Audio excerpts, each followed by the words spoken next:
11월 둘째 주일 예배에 오신 여러분 환영하고 축복합니다. 오늘은 마가복음 8장 1절에서 10절까지의 말씀을 통해서 예수님의 사역을 배우다라는 제목을 가지고 함께 말씀을 나누기 원합니다.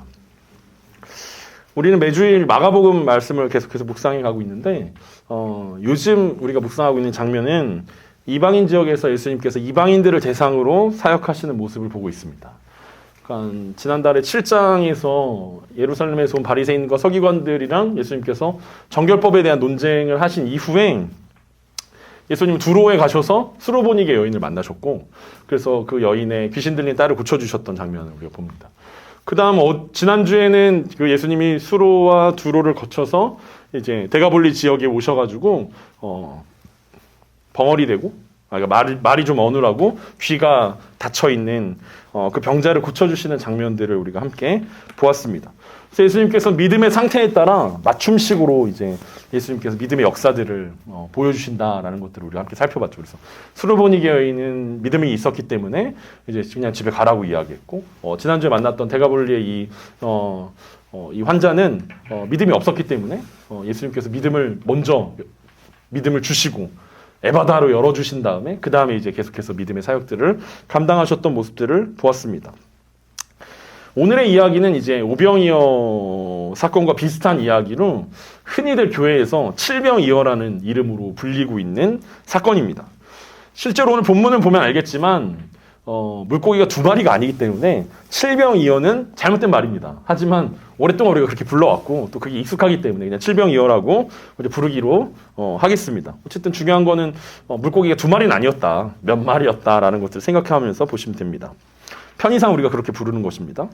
어찌되었건 오병이어는 이제 4개의 복음서에 다 등장하는 사건이었는데, 오늘 우리가 읽은 이 칠병이어의 사건은 마태복음과 마가복음에만 등장하는 사건입니다.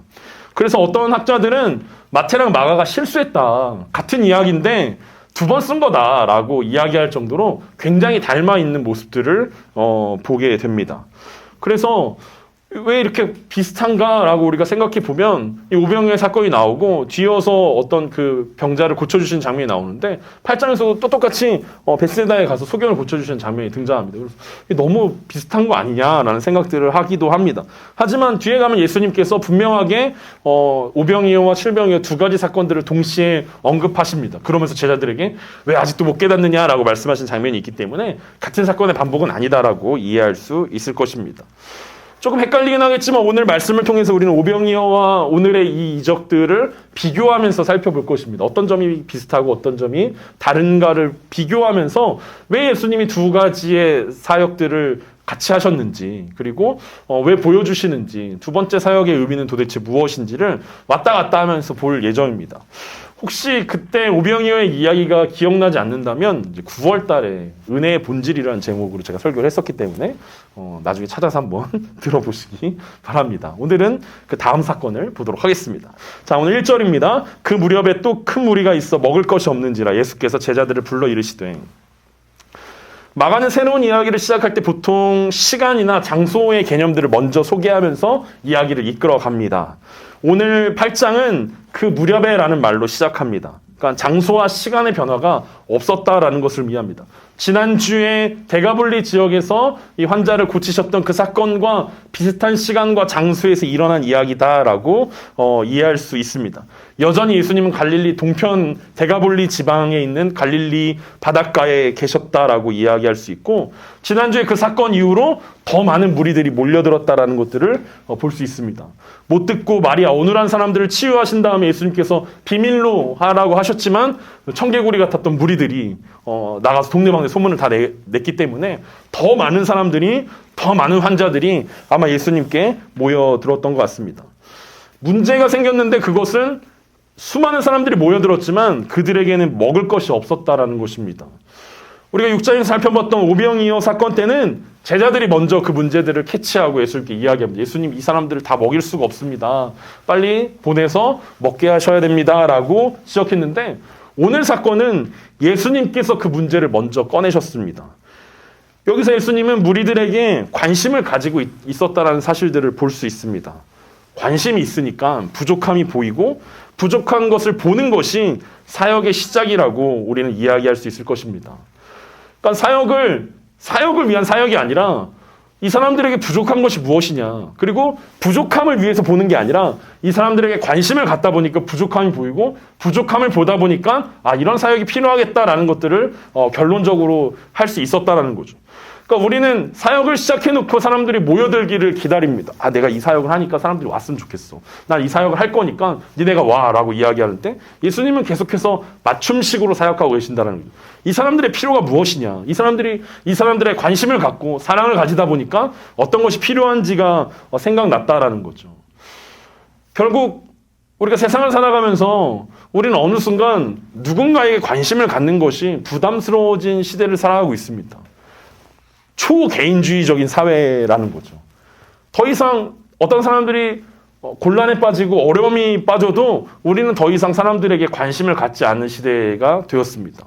신고조차 하지 않는 시대가 되었다라는 거예요. 어려움을 겪을까봐 다른 사람들에게 관심을 두지 않는다라는 거죠. 신앙인의 모습들도 비슷합니다.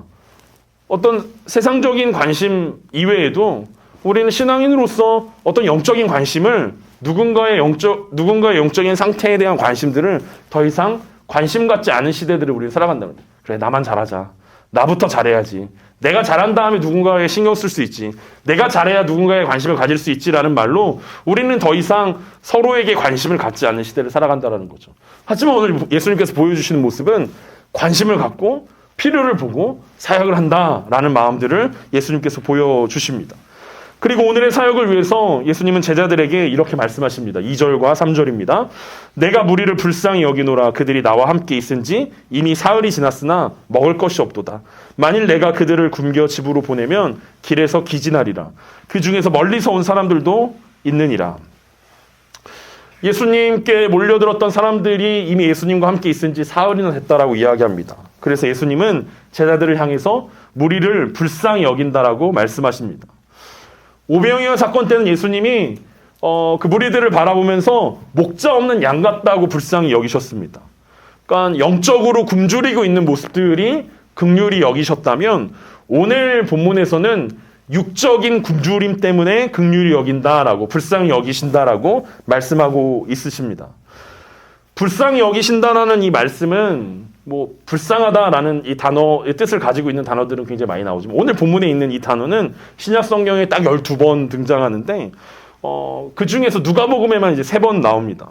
누가복음 7장에서 나인성의 과부의 아들이 죽었을 때 예수님이 만나셔서 불쌍히 망연자실하고 있을 때 예수님은 불쌍히 여기셨습니다. 그 다음에 누가복음 10장에 가면 선한 사마리아인의 비유를 예수님께서 말씀하시는데 그때 강도 만난 사람을 만난 사마리아인이 사마리아인의 표현이 불쌍히 여겼다라고 이야기합니다. 그 다음 누가복음 15장에 가면 탕자가 이제 집을 떠났다가 돌아오게 되는 둘째 아들이 돌아오게 되는 사건이 있는데 그때 그 아버지가 측은히 여겼다라고 이야기하는데 그때 이제 3번 쓰였던 단어가 불쌍히 여긴다라는 뜻이었는데 불쌍히 여긴다는 의미는 단순히 동정한다, 불쌍하다 이 정도의 의미가 아니라 여기서 말하는 불쌍히 여긴다라는 것은 속 깊은 곳에서 원래 원어적인 의미는 내장이라는 뜻인데 내장 깊은 곳에서부터 그 끓어오름이 오른다라는 거예요. 이 사람들을 바라보면서 예수님은 정말 긍휼히 여기셨다라는 거죠. 이 아들을 잃었던 나인성의 과부를 보시면서 예수님이 슬퍼하셨던 그 슬퍼함으로 오늘 이 본문에 나왔던 이 수많은 무리들을 보셨다라는 거고 집을 떠났던 아들이 돌아왔을 때 이 엉망진창이 되었던 이 부자였던 이 아들이 고생을 하고 다 모든 것들 잃어버리고 집에 돌아왔을 때 측은히 여겼던 이 아버지의 마음으로 예수님께서 이 무리들을 보셨다라는 것입니다. 그래서 이 마음은 우리가 이 땅에서 어디서 볼 수 있냐면 엄마의 마음이었다라는 거예요. 예수님의 마음이. 엄마의 마음. 엄마들 늘 얘기하잖아요. 밥은 먹었냐. 밥은 먹고 다녀야지. 그래서 아침에 막 늦어도 밥 먹고 나가 막 이러면서 한 숟가락이라도 먹고 나가야지 막 이렇게 하는 그 마음, 그 엄마의 마음이었다라는 거예요. 그 엄마의 마음은 어떤 마음입니까? 대가를 바라지 않았던 마음이라는 거예요. 내가 이렇게 해주면 얘가 나중에 커가지고 효도하겠지? 내가 이렇게 잘 챙겨주면 우리 아들이 나중에 부자가 돼서 나를 공양하겠지? 막 이런 마음으로 부모님들이 잘해주는 게 아니라는 거예요. 대가를 바라는 것이 아니라 마음 깊은 곳에서부터 자연스럽게 흘러나오는 긍휼함이었고 그런 사랑이었다라고 이야기할 수 있습니다. 그 엄마의 마음으로 예수님께서 무리들을 바라보고 계셨습니다. 예수님을 따라 나섰던 이 사람들은 이 예수님과 함께하는 이 부흥회가 이렇게 길어질지 몰랐던 것 같습니다. 하루 이틀을 예상하고 도시락을 싸왔던 것 같아요. 이때 당시 도시락이라고 해봐야 오늘 본문에 나오는 것처럼 떡이나 뭐 말린 생선, 말린 무화과, 말린 말린 것들, 그런 것들이죠. 도시락이라고 해봐야 뻣뻣하고 뭐 그런 음식들밖에 없을 텐데 어쨌든 그것도 넉넉하게 싸우지 못했을 거라는 거죠. 하루 이틀 정도만 따라다녀야지라고 생각하고 예수님께 왔는데 예수님의 가르침은 어디서 들어보지 못했던 가르침이었습니다. 심지어 예수님은 가르침 중간중간 사이에 막 치유도 하셔. 막 고치시고 기적을 베푸시는 모습을 보니까 자리를 뜰 수가 없는 거예요. 너무 이 흥미진진한 이 사건 가운데 나 지금 집에 못 돌아갈 것 같은데 나 조금 더 봐야 될 것 같은데 조금 더 들어야 될 것 같은데 어쨌든 무리들은 예수님과 이 부흥회가 너무나 즐거운 시간들이었고 너무 행복한 시간들이었을 거라는 거죠. 그래서 예수님은 이 제자들에게 이 사람들을 그냥 돌려보내면 돌아가다가 굶어 죽을 수도 있을 것 같다라고 염려하고 계시는 것입니다. 왜냐하면 예수님이 보시기에 그 중에는 멀리서 온 사람도 있었다라고 이야기하고 있습니다. 예수님은 수천 명의 사람들 중에서 멀리서 온 사람도 있었다라는 것을 알고 계셨습니다. 멀리서 왔다라는 것은 실제적으로 거리가 멀었다라는 의미도 있지만 다른 뜻에서는 이 사람들이 유대인들이 아니라 이방인이었다라는 거죠. 그러니까 실제적인 거리도 멀었지만 심리적인 거리도 굉장히 멀리서 온 이방인들이었다라는 것을 이야기하고 있습니다. 어쩌면 두로와 시돈에서부터 예수님을 따라온 사람들도 있었을 것이고 소문을 듣고 아주 먼 외국에서 예수님을 찾아온 사람들도 있었을 것입니다. 그래서 예수님은 멀리서 온 사람들이 돌아가다가 기진할 수도 있다라고 염려하셨던 것입니다. 근데 중요한 것은 제자들이 예수님의 마음을 이해하지 못했다라는 것입니다. 그래서 4절에서 이렇게 대답합니다. 제자들이 대답하되 이 광야 어디서 떡을 얻어 이 사람들로 배부르게 할 수 있으리이까. 다시 오병이어의 기적을 보면 제자들이 그때 예수님께서 너희가 먹을 것을 주어라 했을 때 무엇 때문에 반대했습니까? 여러분 기억하십니까? 그때는 왜 반대했을까요? 오병이어 때는. 네, 그렇죠. 예수님 200데나리온도 더 드는 떡을 사와야 됩니다 라고 이제 돈 때문에 반대했었는데 오늘은 무엇 때문에 반대합니까? 오늘은 떡을 얻을 곳이 없습니다. 이러면 예수님 여기서 어디서 떡을 얻을 수 있습니까? 라고 반대합니다. 제자들은 자신들이 단순히 예수님의 의견에 반대한 것이 아니라 현실적이지 못한 예수님에게 일침을 가했다라고 이것은 충심의 발로였다라고 생각했을 수도 있습니다. 예수님이 맨날 우리한테 시키기만 하니까 상황을 잘 몰라. 지난번에는 돈이 없었는데 이번에는 사올 데가 없는데 하여튼 진짜 현실 알지도 못하면서 이런 거 시킨다고 예수님도 좀 현실을 알아야 된다고 이러면서 아마 이야기했을 수도 있습니다. 우리가 세상에서 사회에서 학교에서 직장에서 회의하다 보면 꼭 이렇게 뜬구름 잡는 이야기를 하는 분들이 많이 있습니다. 네. 종종 제가 그럴 때도 있는데 안 되는 건데 자꾸 우기는 거죠. 이상적인 이야기들을 합니다. 왜냐면 자기 안 하니까 의견만 내면 되니까 막상 현실적인 일들은 다 아랫 사람들이 해결해야 되니까 자꾸 위에서는 이상적인 이야기들만 하고 뜬구름 잡는 이야기들을 하면서 이건 어때? 이건 어때? 라고 이야기할 때가 있다라는 거죠.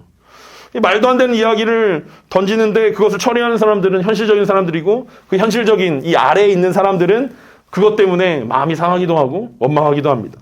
이 제자들의 모습이 그랬다라는 거예요. 예수님은 이상주의자고 제자들은 현실주의자처럼 오늘 보여지기도 합니다. 하지만 중요한 것은 제자들이 이미 현실을 뛰어넘는 예수님을 너무나도 많이 만났다라는 거예요. 지금까지 너무나 많이 만났고 심지어는 이거랑 똑같은 상황이 오병이어 사건에서 이미 제자들은 경험했었다라는 거죠. 돈이 문제가 아니라고 그리고 떡을 사오는 것이 문제가 아니라는 사실들을 너무 정확하게 경험하고 있음에도 불구하고 제자들은 예수님에게 예수님 말도 안 되는 이야기입니다 라고 이야기하고 있다는 거죠. 아무리 알려줘도 똑같은 문제를 또 틀리고 있는 제자들의 모습들을 보면서 우리는 굉장히 답답합니다. 그리고 그 답답함이 사실은 우리를 향한 문제일 때가 많이 있습니다. 그러니까 제자들을 보면서 우리에게 하는 말씀처럼 느껴진다는 거죠. 똑같은 문제인데 조금 변형됐을 뿐인데 같은 문제 때문에 또 예수님을 원망하고 또 말이 안 된다고 그러고 이거 너무 가혹한 일이라고 그러고 하나님을 따라가는 게 너무 힘들다라고 이야기하는 이 제자들의 이 반항적인 모습이 어쩌면 우리의 모습일 수도 있다라는 거예요. 야, 이 정도인데도 이해 못해? 라고 생각하는 제자들을 향한 답답함이 수십 년간 신앙생활하는 우리들의 모습일 수 있다라는 거죠. 야, 이 정도인데 이 정도도 이해 못해? 약간 이런 모습들이 제자들을 향한 의문과 분노가 사실은 우리 자신들을 향한 의문과 분노일 수도 있습니다. 제자들은 아마 이렇게 이야기했을 것입니다. 예수님, 하다 이제는 이방인들까지 우리가 먹여야 됩니까? 우리가 이방인들을 오라고 부른 것도 아니고 집으로 돌아가지 말라고 말린 것도 아닌데 우리가 저 많은 사람들을 어떻게 먹입니까? 우리가 어떻게 저 사람들을 다 책임집니까? 예수님 좀 보십시오. 4,000명입니다. 4,000명. 한두 명도 아니고 4명이면 어떻게 하겠는데 4,000명 아닙니까? 이거 정말 말이 안 됩니다. 이렇게 항의하고 있는 제자들을 우리가 볼 수 있습니다. 예수님 오전에서 태연하게 이렇게 말씀하십니다. 예수께서 부르시되 너에게 떡 몇 개가 있느냐? 이르되 7이로소이다 하거늘. 이거 너무 뻔한 예수님의 대답 아닙니까? 이 정도면 제자들이 정신 차려야 되는 거 아닙니까? 정확하게 오병이어 때 예수님께서 제자들에게 말씀하셨던 거랑 똑같은 말씀 아닙니까? 너희에게 떡 몇 개가 있느냐? 오병이어 기적 때 제자들에게 떡이 얼마나 있는지 알아봐라 라고 말씀하셨던 그 예수님의 음성이 제자들의 귀와 마음을 울려야 되는데 여전히 제자들은 변할 생각이 없습니다. 이렇게 질문하시면 이거는 어디서 본 듯한데? 꿈 꿨나? 꿈인가? 너무 생생한데? 라고 생각할 법도 한데 또 모른 척 합니다. 이때면 예수님이 장난치는 거 아니구나. 지금 예수님한테 반항할 때가 아니다. 예수님 빈말하는 거 아니다. 정신 차려야겠다. 뭔가 기적이 일어날 타임이구나. 라는 생각들을 제자들이 생각했어야 되는데 여전히 제자들은 무지했다라는 것입니다. 제자들은 예수님께 예수님 떡 7개 있습니다. 라고 대답하고 있습니다. 예수님 7개 있다고 7개 라고 퉁명스럽게 대답하고 있습니다.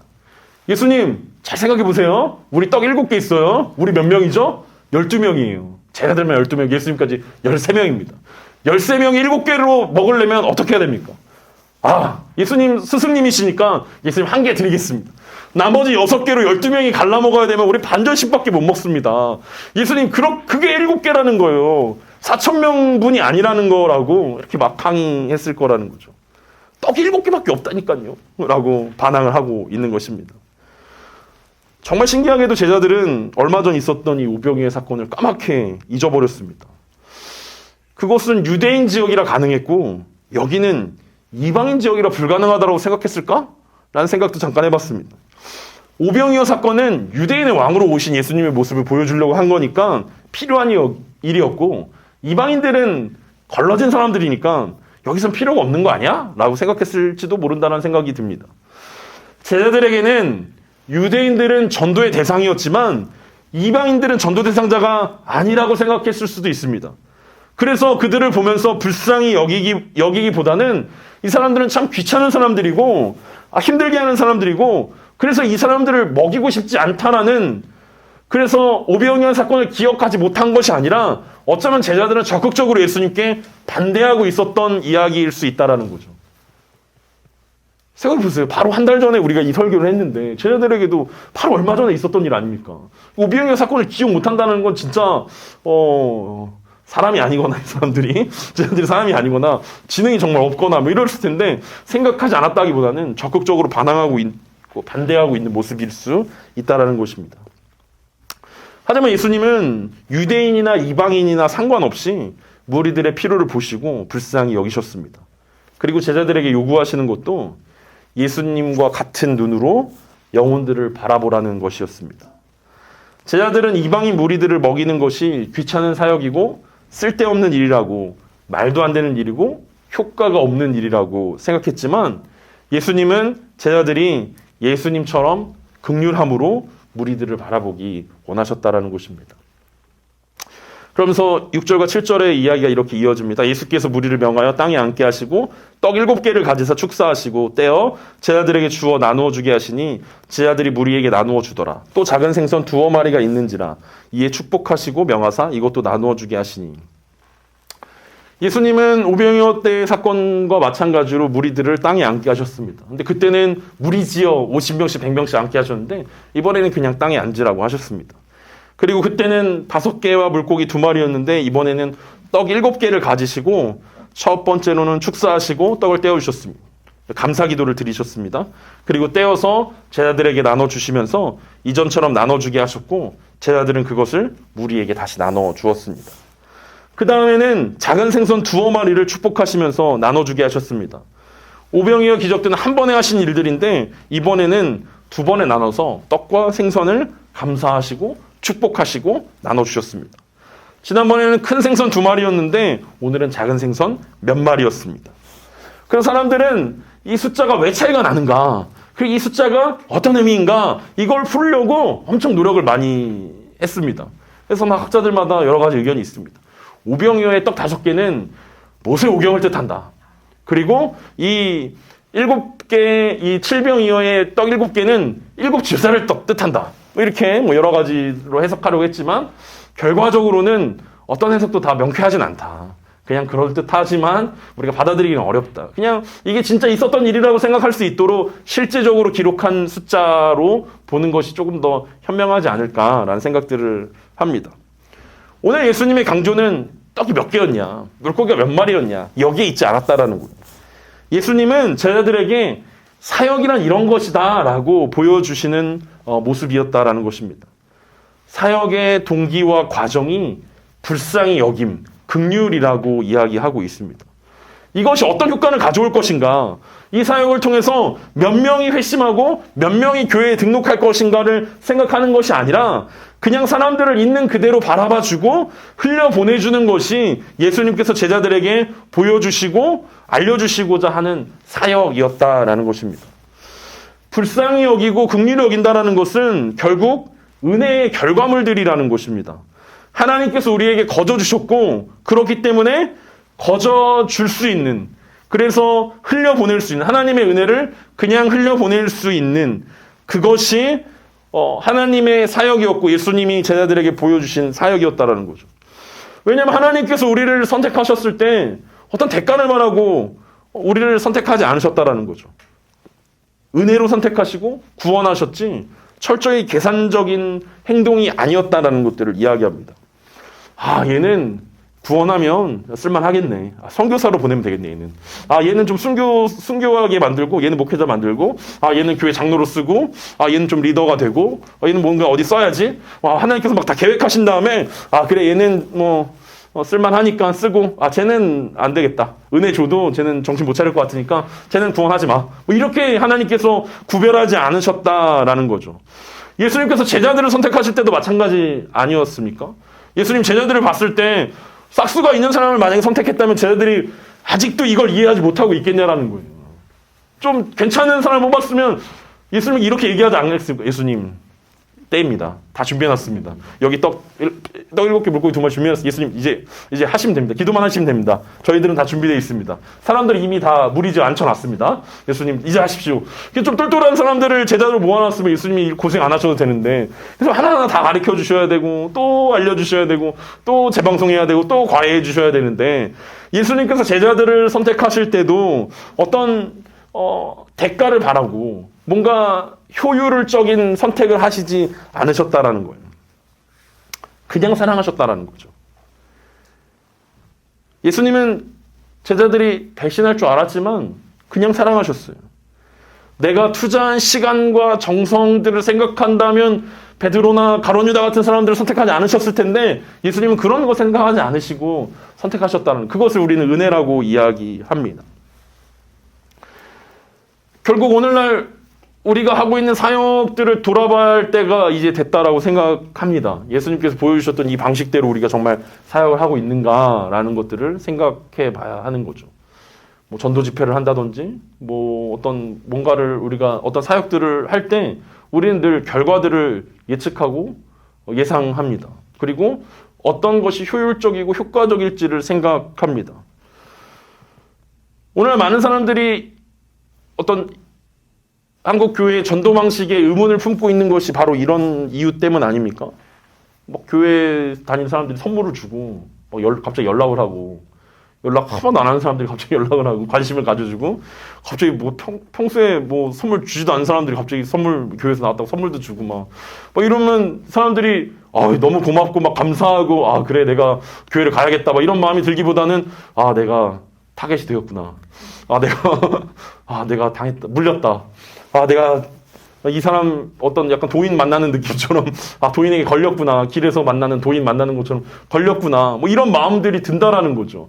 그래서 더 거절하게 된다라는 거예요. 의도가 있기 때문에 내가 이 선물을 주는 것은 너로 하여금 내가 교회 가자고 하는 이야기들을 거절할 수 없게 만드는 어떤 미끼야. 그럼 넌 이 미끼를 물어야 돼. 먹어. 잡어, 물어. 그럼 넌 이 미끼를 물게 될 거고, 넌 교회에 오게 될 거야. 그럼 우린 서로 윈윈하게 되는 거지. 나는 다른 것을 이야기하는 게 아니라 너의 영혼을 위해서 네가 교회 다니고 천국 갔으면 좋겠기 때문에 난 이런 것을 하는 거야 라고 생각하지만 받아들이는 사람 입장에서는 이것은 의도성이 있기 때문에 고운 눈으로 볼 수 없다라는 거죠. 그래서 교회들이 요즘 하고 있는 여러 구제 사업과 자선 사업과 어떤 뭐 카페나 뭐 여러 가지 것들이 세상 사람들에게 색안경을 끼고 볼 수밖에 없다라는 거예요. 의도가 보이기 때문에. 이거는 어떤 극률한 마음에, 불쌍한 마음에 하는 일들이 아니라 이건 교회를 위한 거 아니냐. 신자들을 모으기 위한 거 아니냐. 약간 어떤 취급 받냐면 우리가 길거리 지나다니다 막 분양한다고 막 수세미 주잖아요. 막 어디 뭐 아파트 분양하는데 수세미 주고 뭐 물티슈도 나눠주고 어디 오픈했다고 막 이렇게 전단지 주는 약간 이런 느낌으로 교회를 향한 시선들이 바뀌었다라는 거죠. 왜 그렇습니까? 오늘 예수님이 보여주시는 긍휼한 마음, 불쌍히 여기는 마음 없이 사역하고 있기 때문입니다.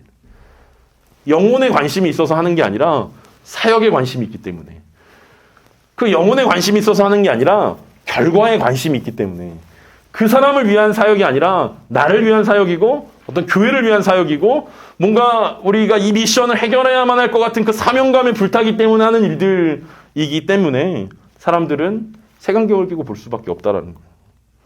지난날 선교사님들은 한국에 도착하셔서 조선 땅을 바라보면서 학교를 세우고 병원을 세우고 여러 가지 자선 사업에 열심을 내셨습니다. 선교사님들이 처음 조선에 방문했을 때는 참 못 살고 어려운 사람들이 많았고 긍휼히 여기는 마음 때문에 그런 것들을 시작했다라는 거죠. 하지만 여전히 우리나라는 지금도 기독교 학교와 기독교 병원들을 가지고 있지만 정말 그 마음, 불쌍히 여기고 긍휼히 여기는 그 마음이 여전히 존재하면서 이어지고 있냐라는 것들은 물음표로 남아있다라는 거죠. 그 마음과 그 정신, 불쌍히 여겼던 그 마음과 그 정신이 시간이 지나면서 너무나 많이 퇴색되어 있지 않냐라는 거죠.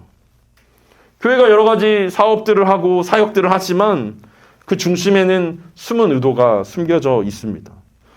물론 그래서 그러니까 전도를 하지 마 이런 게 아니라 전도를 하지 말자라고 이야기하는 것이 아니라 예수님의 사역에 있었던 가장 중심의 불쌍히 여김이 빠져버리면 그 사역은 의미가 없는 사역이 돼버린다라는 것이죠. 그래서 바울 사도가 고린도전서 13장에서 뭐라고 이야기합니까? 천사의 말도 예언하는 능력도 모든 것으로 구제하든지 몸을 불쌍하게 내어줄지라도 사랑이 없으면 소용이 없다라고 했던 그 이야기가 바로 오늘 예수님의 이야기라는 거죠. 불쌍히 여기지 않으면 그 모든 사역들은 의미가 없는 사역들이라는 겁니다. 오늘 말씀 8절과 10절까지 이렇게 마무리됩니다. 배불리 먹고 남은 조각 7광주리를 거두었으며 사람은 약 4,000명이었더라. 예수께서 그들을 흩어보내시고 곧 제자들과 함께 배에 오르사 달마누다 지방으로 가시니라. 예수님의 긍휼 사역은 대성공이었습니다. 그것을 통해서 많은 사람들이 예수님께 돌아왔기 때문이 아니라 그들을 불쌍히 여길 수밖에 없었던 그들의 굶주림과 그들의 기진함이 해결되어졌기 때문입니다. 바리새인과 서기관들이 이 장면을 봤다면 아마 깜짝 놀라서 기절해버렸을 수도 있습니다. 유대인과 이방인들이 함께 한 자리에서 먹고 마셨다라는 거죠.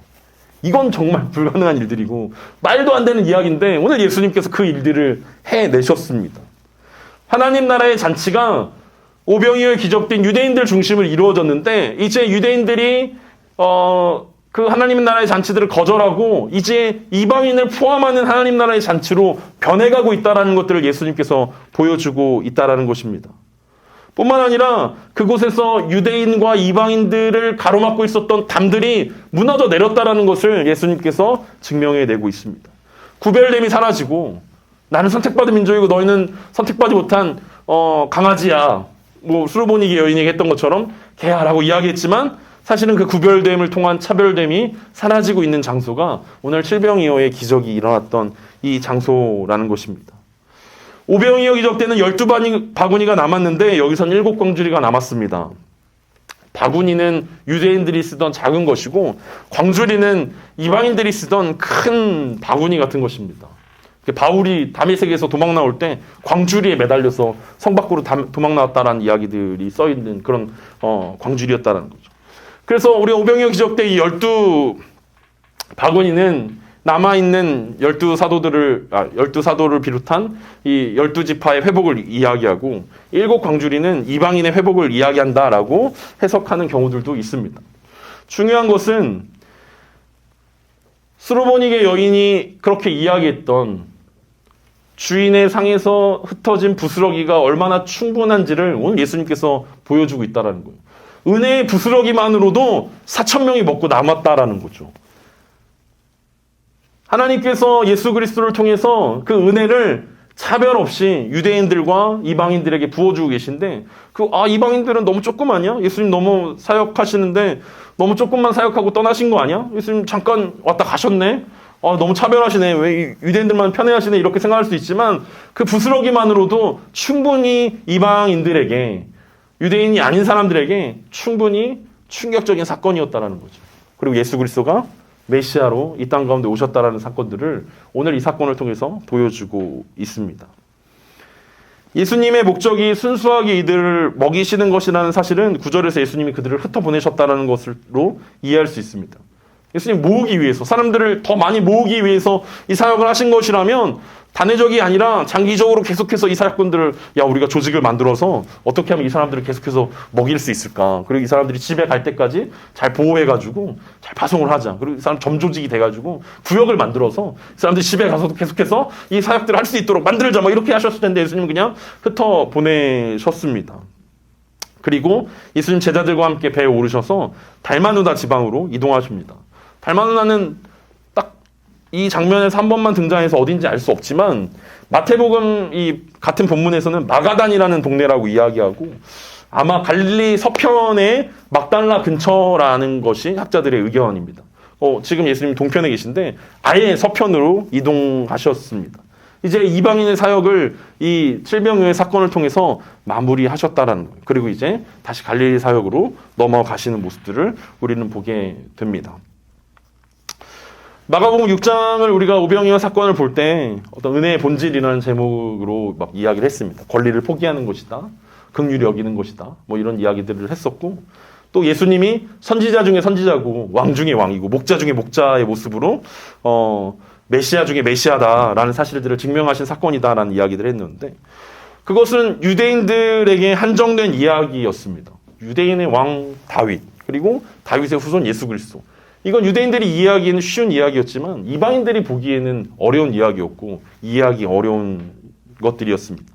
하지만 오늘 예수님은 이 칠병이어 사건을 통해서 예수님은 유대인뿐만 아니라 온 인류의 메시아라는 사실들을 이야기하셨고 하나님 나라의 잔치를 유대인들이 거절했기 때문에 이제 기회가 이방인들에게 열리고 있다는 사실들, 그래서 하나님의 초청이 시작되었다는 것들을 보여주고 있습니다. 오늘 이야기 속 제자들은 떡 7개랑 물고기 몇 마리밖에 가지고 있지 않았습니다. 그래서 그것이 영혼들을 바라보며 긍휼히 여길 수 없는, 불쌍히 여기지 않는 핑계라고 이야기했습니다. 떡이 몇 개 없어. 예수님, 떡이 많았으면 우리가 충분히 나눠줄 수도 있고 긍휼히 여길 수 있었는데 떡이 몇 개 없기 때문에 우리가 긍휼히 여길 수 없습니다. 라고 핑계를 댔다라는 거죠. 어쩌면 이 제자들의 모습이 저의 모습일 수도 있겠다. 그리고 우리 공동체의 모습일 수도 있겠다는 생각들을 합니다. 우리 가진 게 없잖아요. 할 수 있는 게 없잖아요. 뭔가 좀 안정이 되면, 뭔가 좀 우리가 성장하면, 좀 그럴듯해지면 그때 우리가 할 수 있는 거 아닙니까? 라고 이야기할 때 예수님은 뭘 하라고 이야기하는 것이 아니라 긍휼히 여겨라. 불쌍히 여겨라. 내가 예수님이 제자들에게 너희 보고 4,000명 먹여. 떡 내놔. 이거를 요구하셨던 게 아니라 예수님이 제자들에게 요구하셨던 것은 긍휼히 여기는 눈을 가져라. 불쌍히 여기는 마음을 가져라. 그 마음과 그 눈을 배우지 못하면 예수님의 제자가 될 수 없다라는 이야기들을 보여주셨던 것처럼 예수님은 복음서 내내 예수님께서 우리 가운데 보여주셨던 모습은 아픈 사람들과 함께 아파하는 모습이었고, 슬픈 사람들과 함께 슬퍼하는 모습이었고, 배고픈 자들과 함께 배고파하시면서 그들을 먹이시는 모습이었습니다. 예수님은 어느 누구를 막론하고 그들의 마음에 공감하셨고 그들을 긍휼히 여기셨다라는 거죠. 심지어 이방인들에게까지도 예수님은 똑같이 아프고 슬프고 굶주린 그들에게 똑같이 하셨다라는 거죠. 그래서 예수님을 사랑한다라는 거, 예수님을 사랑한다라는 것은 제자들에게도 그렇고 또 제자가 되기를 소망하는 우리들에게도 예수님의 마음을 배워야 된다라는 결론에 이르는 것입니다. 우리도 먹고 살기 바쁘기 때문에, 나 혼자도 잘 못하기 때문에 우리는 관심을 갖는 것들에 대해서, 누군가에게 관심을 갖고 그들의 필요를 보는 것들에 대해서 굉장히 부담스러워할 때가 많이 있습니다. 제자들처럼 저 사람들은 멀리서 온 사람들이니까 우리가 신경 쓰지 말아야 돼. 신경 쓸 필요가 없어. 저 사람들은 멀리서 온 사람들이고 금방 안 만날 사람들이야. 우리랑 상관 있는 사람들이 아니야. 우리 성도 될 거 아니잖아. 우리 교인 될 거 아니잖아. 이러면서 제자들이 끊어냈던 것처럼 어쩌면 우리들도 비슷하게 나랑 상관없는 사람들이라고 생각할 수도 있습니다. 오히려 우리 주변에 만나는 사람들을 우리는 제자들처럼 귀찮아할 수도 있고 적대적으로 생각할 수 있습니다. 나를 괴롭히는 사람, 나에게 일을 주는 사람, 말도 안 되는 일을 시키는 사람들, 나에게 불만을 가진 사람들, 나에게 부정적인 사람들, 이렇게 이야기하면서 그 사람들과 함께하는 것, 그리고 그 사람들을 불쌍히 여기는 것들을 거절하고 있을 수도 있습니다. 하나님의 은혜가 차고 넘친다라는 것은 우리에게 그 은혜가 부어져서 사람들에게로 흘러간다라는 것입니다. 우리가 가지고 있는 것이 작은 것이 문제가 아니라 우리의 마음이 작은 것이 문제라는 것을 오늘 사건을 통해서 예수님께서 말씀하고 있다라는 거예요. 그래서 우리의 마음 가운데 그리스도의 긍휼함과 불쌍히 여김이 먼저 우리의 마음을 녹이고, 그래서 다른 영혼들에게 흘러갈 수 있는 그 마음들이 되는 것이 우리 가운데 필요할 것입니다.